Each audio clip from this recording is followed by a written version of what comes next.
So the win against Loyola Marymount, what kind of confidence did that bring to the team going into conference?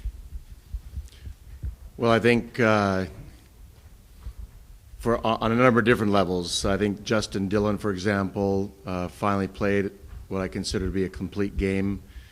Scored the first goal. It was an outstanding goal, but it demonstrated how special of a player he can be.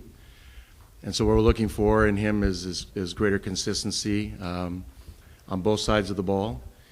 Then, of course, Chase Minter, who scored the second goal, but it was more than just the goal that he scored, gaining confidence in his ability to hold the ball in a high position, gaining confidence to lead the team. He literally played, I believe, 87 minutes of the 90-minute game. And so the senior leadership on this team is really stepping it up, and I really believe whether it's Wade Hamilton or Chase Minter or Matt LaGrassa or Kip Colby, these guys know what's coming ahead of them now. And now it's conference play. And I think they've accomplished pretty much most of what they wanted to get done in the preseason, but they also now know that we're going to have to step it up another level with the game against Northridge. So consistency, putting the ball in the back of the net. We scored 2 games back-to-back where we scored more than 1 goal. We had a long series of games there where we were only scoring 1 goal or winning by 1 goal. And we wanted to, learn how to put teams away. And I think they discovered how to do that over the weekend. And what do you know about Northridge, how they play?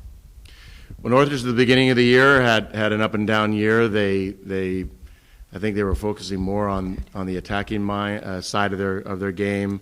Didn't get the results that they wanted in the first half of the preseason, but recently have done an outstanding job. Terry Davila, their head coach, has done an outstanding job of getting them to play much better defense. So the gaps between their lines, their midfield line and their back line, are much smaller now for us to try to exploit, and I think they have done a very good job of keeping the opponent in front of them and not letting them get in behind them. So it's literally what we have to do. We have to be able to maintain the ball against a very organized defense, look to pick our moments, to be calculating in our moments, to get in behind defenses, and then, of course, execute and finish our chances. Coach, summarize non-conference. Non-conference for us was actually a tremendous experience. I mean, I think we beat UNLV. Since UNLV in the first game of our season, they haven't lost.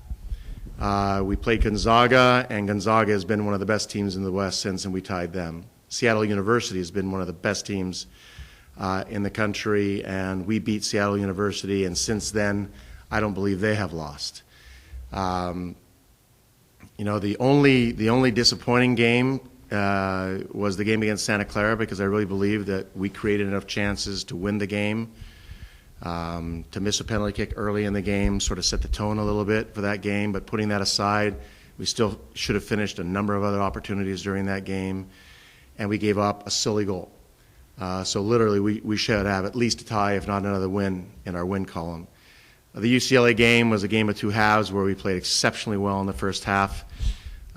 Should have been up 3-0 in the first half and ended up losing to a very good UCLA, very athletic team in the second half.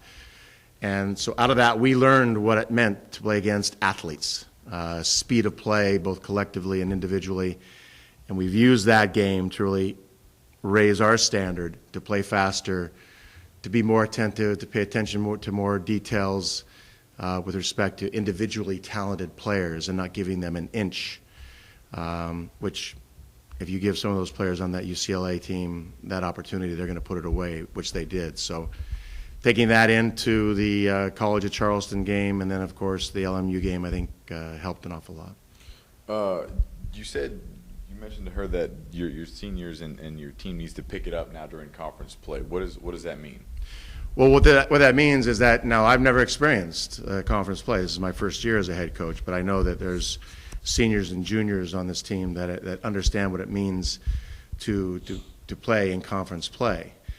Literally, everyone starts fresh. Everyone now believes that they have a new beginning and they can play to win the championship, which gets them an automatic berth into the NCAA. So regardless of of what kind of a preseason they've had, this now is a new beginning for every single team. Now, Northridge has had some great success in the last 3-4 games, so it's going to be quite a battle with them come Thursday. But our players, they know that it's personal.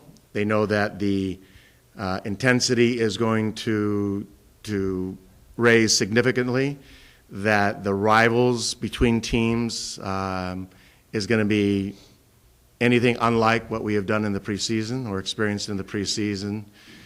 And that's the fun part of it. I mean, that's the fun part of playing in conference and to play against rivals and to to lift your game this time of the year. Historically, this is a time when Cal Poly is taking a little bit of a dip, and that has to change. Our seniors understand that. I think they've bought into the system. They know that we can play at even a higher standard than what we're playing now, and we're going to have to in order to play against good teams that are now beating Pac-12 teams, West Coast Conference teams. I think right now we are as good, if not better, than the Pac-12. CSUN, Irvine, both on the road. You mentioned you guys struggle a little bit on the road. What are the biggest concerns for the back-to-back games? Well, winning against LMU on the road was a huge confidence boost for us. Trying to convince our players that we don't have to play any differently on the road than what we do at home has been part of changing the mindset of these players, and I think they've bought into that. Certainly the conditions that you play in at each one of these institutions is different. We play on 65-yard wide fields and we play on 80-yard wide fields.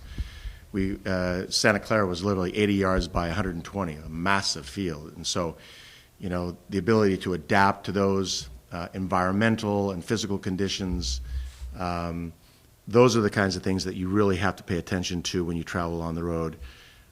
We understand Spanos 100%, but when we travel away, we have to get used to that field very, very quickly and the environmental conditions. So beating LMU, a very good team that at one point was ranked number 17 in the country, and convincingly, I think, beating them and controlling the game, not one shot against Wade Hamilton in the entire game, show that we can play well and win on the road.